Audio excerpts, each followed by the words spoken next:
Life orientation is a subject that was supposed to solve many problems, job hunting being one of them.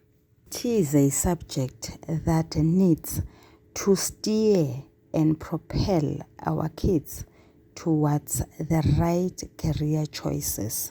It is from this premise that I have uploaded 2 videos pertaining to lucrative jobs and sounding career choices. Go and listen to them. They are on this channel. Sanibonani balingani mabhungu namatshitshi. Igama lami nguSpooky N isiZulu. Namhlanje senza umbhalo obuciko obizwa ngokuthiwa uju lwezinkondlo obhalwe ngu-N.A. Mahaye no-Z.E. Sithole. Siyaqhubeka nenkondlo ethi Ngizw Uthando. Sizokwenza amabinza amabili okugcina, ibinza lesishiyagalolunye nebinza leshumi. Umugqa wama-33. Yebo, yebo, ngiyazisa luthando. Mbongi ikhethe leli gama elithi yebo, yaliphinda kabili ukugqamisa ukuthi iyasemukela isimo ebhekene naso.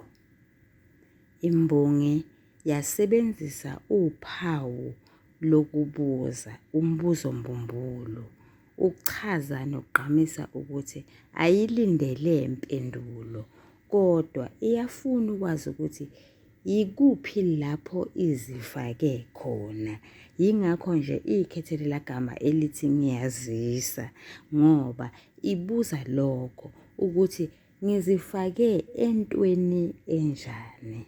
Umugqa wama-34. Ngiyayivume yakhe induku. Imbongi ikhethele lagama elithi ngiyayivuma ukugqamisa nokugcizelela ukuthi iyasemukela isimo. Ngakho-ke la imbongi iphindaphinde amagama amabili. Elokuqala yigama elithi yebo, elesibili yigama elithi ngiyayivuma, ngoba womabili asho into eyodwa, anikeza umqondo wokuthi imbongi yasemukela isimo ebhekene naso. Umugqa wama-35. Ngiyazinikela kuwe, ngiyathela. Imbongi ikhethele lagama elithi ngiyazinikela, okuchaza ukuthi igama elithi yebo liphindiwe lasetshenziswa njengegama elithi ngiyavuma. Igama elithi ngiyavuma laphindwa lasetshenziswa njengegama elithi ngiyazinikela. Wonke lawo magama agqamisa ukuthi imbongi iyasemukela isimo ebhekene naso. Imbongi ikhethele lagama elithi ngiyathela ukugqamisa nokugcizelela ukuthi ibeka phansi izikhali zayo, isiyehluleka manje, mhlawumbe ukuphikisana nothando, ukuphikisana mhlawumbe nemithetho ebikade ibekwa uthando kusukela ebinzeni lokuqala. Ngenkathi sikhuluma ngala magama alandelayo: lungisa, lungisibekela, lungidoba, lungintofoza, lungiphenduphendula, lungibelesela. Mhlawumbe imbongi la isiyahluleka-ke manje ukumelana nemithetho ebekwe uthando. Unye ogqamayo ngalo mugqa ka-35 ukuthi imbongi isebenzise isifenqo esibizwa ngokuthiwa umbizi. Uyini umbizi? Umbizi ilapho kugqama khona ukuthi imbongi ikhuluma nento ethile ngqo, ikhuluma nayo leyo nto. Lana imbongi ikhuluma nothando ngqo. Ithini? Ithi ngiyazinikela kuwe. Abomu nje uma singaya ekhasini lama-40 ebinzeni lesine, sithola umugqa we-18 lapho kufundeka khona kanjena: liba izindaba zakho ziyaxaka azixoxeki. La sikhuluma ngale nkondlo ethi imfihlo. Imbongi la ikhuluma nethuna, ngakho-ke nalapha imbongi isebenzise isifenqo ogama laso kuthiwa umbizi. Bukhona ubudlelwano obuthize phakathi kombizi nesenza samuntu. Isenza samuntu yingenkathi lento engakhulumi uyinikeza izimpawu zomuntu okhulumayo, kodwa umbizi yingenkathi lento engakhulumi ukhuluma nayo, uyikhulumisa. Ake sibuyele enkondlweni yethu ethi Ngizw Uthando. Ngalo mugqa ka-35 okunye okugqamayo ukuthi la imbongi manje isibonakala sengathi ikhuluma ngothando phakathi kwayo kanye nomdali, yingoba leli gama elithi kuwe liqalise ngofeleba noma ngosonhlamvukazi UK.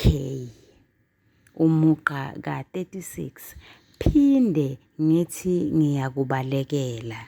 Imbongi ikhethelela gama elithi phinde ukuchaza ukuthi angeke kusenzeka. Yini lokho okungeke kusenzeka? Ukuthi ibalekele uthando.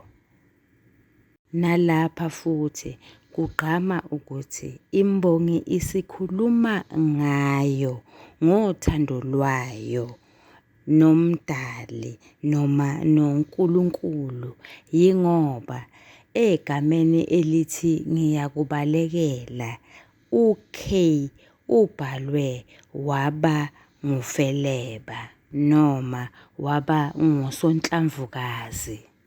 Umugqa wama-37 ngingeze neze ngenze njalo.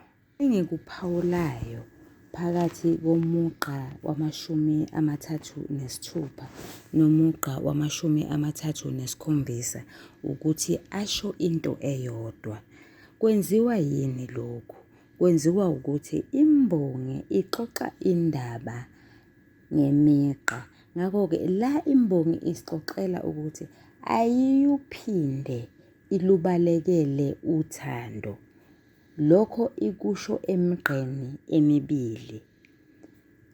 Qaphela-ke mfundi, kunophawu lokuloba ekugcineni komugqa wama-36. Ngakho-ke lena akuyona i-enjambment, kodwa-ke ingxoxo yembongi. Yingakho nje le migqa ihlobene, isho into eyodwa. Ibinza leshumi. Maye, kanti unje luthando. Imbongi ikhethe igama elithi maye ukugqamisa nokugcizelela ukuthi yethukile futhi iyamemeza. Imemeza ngoba imangele ukuthi kanti uthando lolu lunjani, kungani luyenzisa yonke lento ebikade yenziwa yimbongi. Kanti imbongi beyenzani? Ibimfoma izithukuthuku, ijuluke ubala, ibiziba ingazibile, ibithula ingathule cwaka, ibiswakama wonke umzimba, ibibathe iyalala kungalaleki. Imbongi ibiphaphatheka, iphuphutheka, ibizula izinkalo nezinkangala. Imbongi ibicabanga oh Lord, bengifuna ukuthi imbongi ibinemcabango ezula unozulane. Imbongi ibinomzwangedwa. Imbongi bisangene, idlalwa uthando, luyiphonsa la, luphinde luyiphonse le, luyihlome phezulu, luphinde luyihlome phansi. Mugqa wama-39. Usungigolele ngowakho umgodi ojulileyo.